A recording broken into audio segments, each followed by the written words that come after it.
যতগুলো পরীক্ষার সিস্টেম আছে বেশিরভাগ জায়গায় এরকম করাপ্টেড সিস্টেম চালু করছে ওরা, এবং যে কোনো জায়গায় তারা করাপ্টেড সিস্টেম পছন্দ করে, ভালো সিস্টেম চায় না।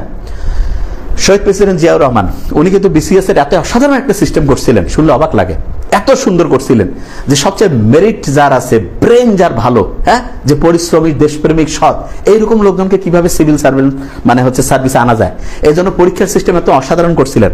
আমি তো নিশ্চিত যে বেশিরভাগ যারা এই সাইনবোর্ড নিয়ে ঘুরতেছে দলের, ও জিজ্ঞেস করেন তো কি সিস্টেম করছিল, আর ওয়ারে পাবে না, পরে নাই তো, আর ধান্দাবাজি খালি মাথার মধ্যে শয়তানি, কি সিস্টেম করছিল। এমন একটা পরীক্ষা হবে যেখানে রিটেন যে পরীক্ষা, এখন বিসিএস এর রিটেন পরীক্ষা 900 থেকে 1100 মার্কের হয়, কিন্তু উনি বলছিল যে রিটেন পরীক্ষাটা 1500 নাম্বারের করেন, কত অসাধারণ।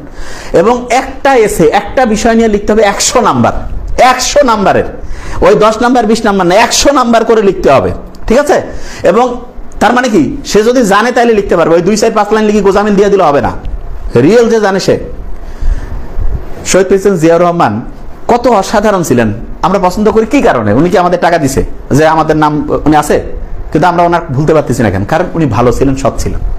যে সৎ তাকে মানুষ ভুলে না, মানুষ তার কথা কয়, কিন্তু যে চোর বাটপার তাকে কি আমরা কব, তার কথা কব না তো আমরা।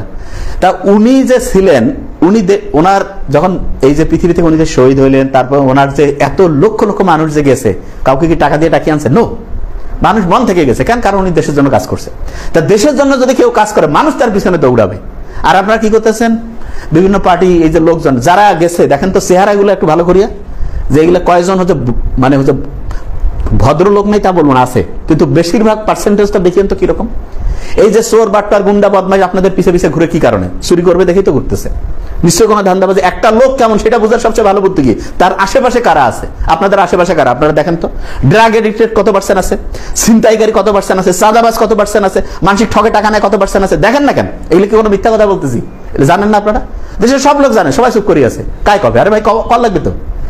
এই পরিস্থিতি থেকে যদি বের হইতে চাই, তাহলে ভোট হওয়ার পরে নির্বাচনের মাধ্যমে যে সরকার যে গঠন হোক, এমপির কাজ কি মন্ত্রীর কাজ কি, তার এক বিন্দু বেশি কাজ সে করতে পারবে না। তার কাজ হচ্ছে আইন তৈরি করা, তার কাজ মাস্তানি করা না। মাস্তানি করার নেশায় তো ভোট চাচ্ছে, আর অন্য কিছু না। এবং জনগণ এত মূর্খ মানি নিছে, এবং এরা মনে করতেছে এমপি ভাই মালিক, কিসের মালিক হয়, ও হচ্ছে আপনি আমি ভোট দিচ্ছি দেখে হয়েছে, আলাদা কিছু না। এমপি মন্ত্রী কি জিনিসটা কি, কমন পিপল। সে হচ্ছে আপনার ভোট দিয়ে কইছেন যাই আমরা আমাদের জনপ্রতিনিধি মানেছে, ও আমাদের প্রতিনিধি।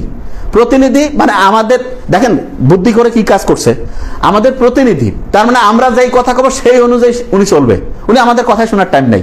বাড়িতে গেলে স্পেশাল বিদেশি কুত্তা রাখে দিচ্ছে, ঘু ঘু করতেছে, হবে? তাহলে আপনারা বুঝেন না যে আপনাদের এই যে সিস্টেমটা আপনি চেঞ্জ করতে চান না।